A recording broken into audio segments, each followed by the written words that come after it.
Hey guys, welcome back to the channel. Today I'm just gonna do a quick video on YSR50 tires. There's not much info out there on them, and I thought I'd just make a quick video. So I'm going with the Kenda tires. They're a kind of budget-friendly tire. I think it was 80 bucks for the front and back tire. For the front, I'm going with a 190/12. Which is a little bit bigger than the original. This is the original. It's a Dunlop K825F. They don't make this type of tire anymore, so as you can see, they're super dry rotted, so we need some new rubber on these. So a little bit bigger in the front, and then in the back we're going with a 120/80/12, which is a lot thicker than the original. I'll show you guys a little side by side. Originally it was a 4x12, so check out the difference. You can see how much bigger this new one is. So that should be pretty cool, but I'm gonna go take these over and get them mounted, and then we'll get it back on the bike and I'll do a little review on them. But yeah, they also make a Dunlop like TT93 tire, which is I guess the preferred version, but they run like 200 bucks for the set. So this is a nice budget tire. It seems like it's good. We'll do a little ride review once we get it back on the bike. Well, there we go, guys. I got the tires back on.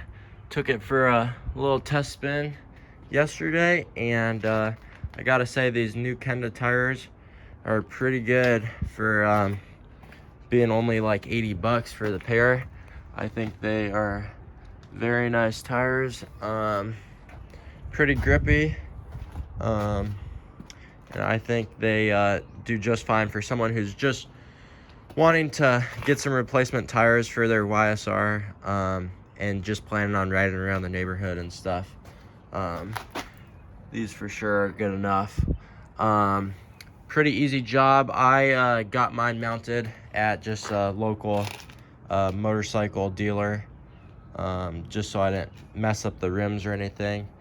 It cost about 100 bucks to get them both mounted, but I thought I'd just show you guys, since I didn't show how I took them apart. It's pretty simple. This is your speedometer gear, and you got to make sure that the two little teeth line up on that, so that spins. You got a spacer on the right side of the bike, and that's it for the front. Pretty easy.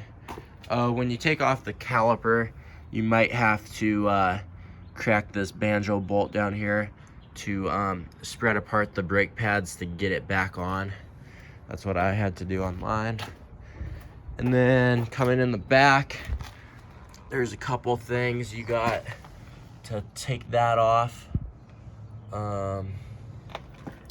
I put new brake pads on this, so you can see we have so much adjustment now, and it's stopping really good. No more squeak in the back.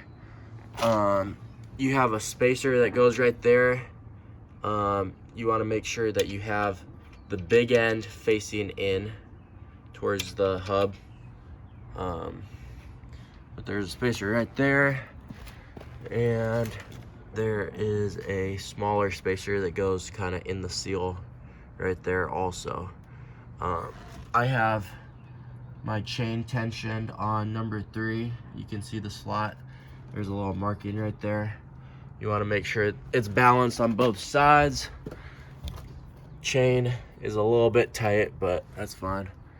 But yeah, I am pretty pleased with the tires. Now I think we're ready to ride this thing around this summer. Like you guys saw in the start of the video, the original tires were pretty dry rotted, and it was pretty sketchy riding this thing around on those. So now that I got these, I think we're ready to ride this thing out and get it out this summer. I'm gonna get a GoPro mount so that I can do a ride video since I haven't done one of those on this bike. And so stay tuned for that. Thanks for watching the videos, guys. Make sure you're subscribed. We will be doing more content on this YSR and my other one that has a CR80 swap in it. So I'm gonna be getting that thing going this summer, and stay tuned for a video. Thanks for watching. See ya.